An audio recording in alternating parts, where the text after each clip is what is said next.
Pada awalnya mereka itu, saya lihat dari data kami, belum banyak yang bisa sholat, belum banyak yang bisa baca Al-Quran, dan belum banyak yang paham tentang agama. Makanya kami dan mayoritas warga binaan Lapas Tuban ini adalah beragama Islam semua. Renderforce.com.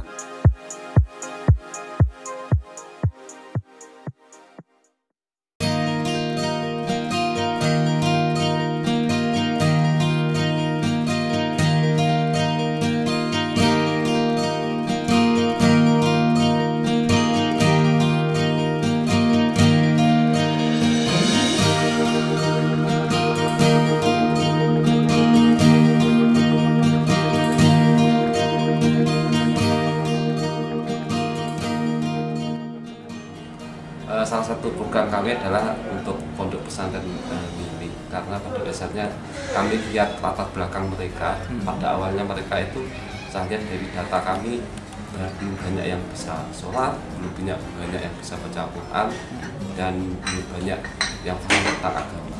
Makanya kami dan mayoritas warga binaan Lapas Tuban ini adalah beragama Islam semua. Makanya kami berencana untuk membuat pondok itu.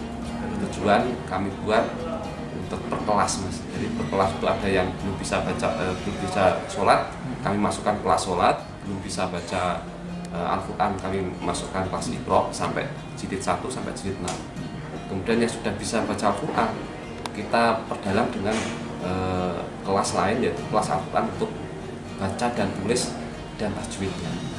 Nah, setelah baca, tulis dan tajwidnya sudah lulus, ada saat lagi kelas berikutnya itu yang lebih tinggi lagi, namanya kelas diniyah. Ya, kelas diniyah ini ada diniyah ula sama diniyah wusta. Kita bagi diniyah ula sama diniyah wusta. Jadi kita diharapkan semua jadi lebih efektif. Dalam artian efektif itu pemberian pendidikan agama tidak hanya dengan ceramah saja, tapi mereka mengimplementasikan dengan bisa di bagi kelas ini biar dia dapat tidak cuma mendengar, tapi dia ikut proaktif untuk bisa istilahnya bisa mengapresiasikan tentang agama ini.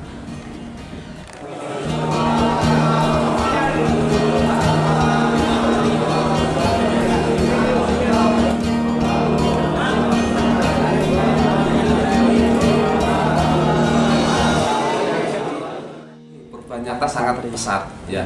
Ketika sebelumnya itu diadakan pembinaan agama hanya secara ceramah dan ceramah saja, mereka cenderung pasif. Nah, kita kelompokkan seperti itu, mereka akan ada niatan untuk belajar, karena per kelas itu kan ada yang 10-15, jadi lebih fokus, Mas, lebih fokus. Dan ustadznya kita ambil banyak, ada sekitar 12 ustadz. Ya, di sini ada bantuan dari Kemenak, ada sekitar 4-5 orang. Terus kemudian dari pondok pesantren ada 2. Pada pesantren Al-Masumah Jenu sama Al-Hidayah di Jago. Ya, itu ada 2. Program itu dibantu itu akhirnya lebih fokus, itu lebih mandiri, lebih aktif. Beberapa santri senior juga dilibatkan mengajar. Iya, santri yang sudah lulus dunia wusta, mereka yang masih berada di sini, kami angkat menjadi ustadz untuk membantu dari Kemenak sama pondok tadi untuk membina yang napi-napi yang sebelumnya itu. Jadi pada akhirnya mereka dapat belajar saling mengisi.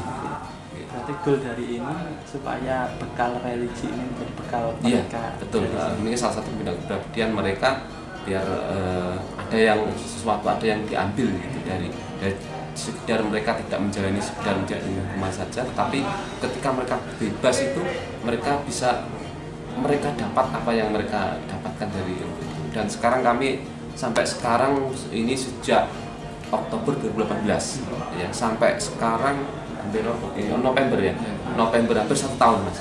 1 tahun kami sudah meluluskan hampir 200 orang wisudawan. Nah, ini ada di data kami, ada wisuda yang sebelum baca sholat itu ada wisuda sholat, wisuda Al-Quran, sama wisuda diniyah.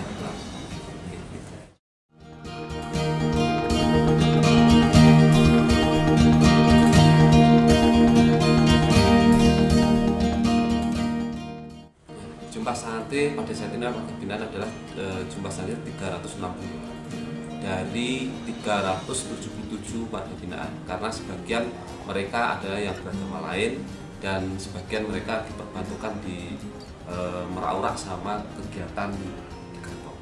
Jadi jumlah santrinya 365 dan saat ini sudah meluluskan 192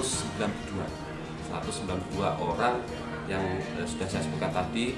Ada yang kelas pasolatan, kelas Iqra, kelas Al-Quran, dan kelas Dunia.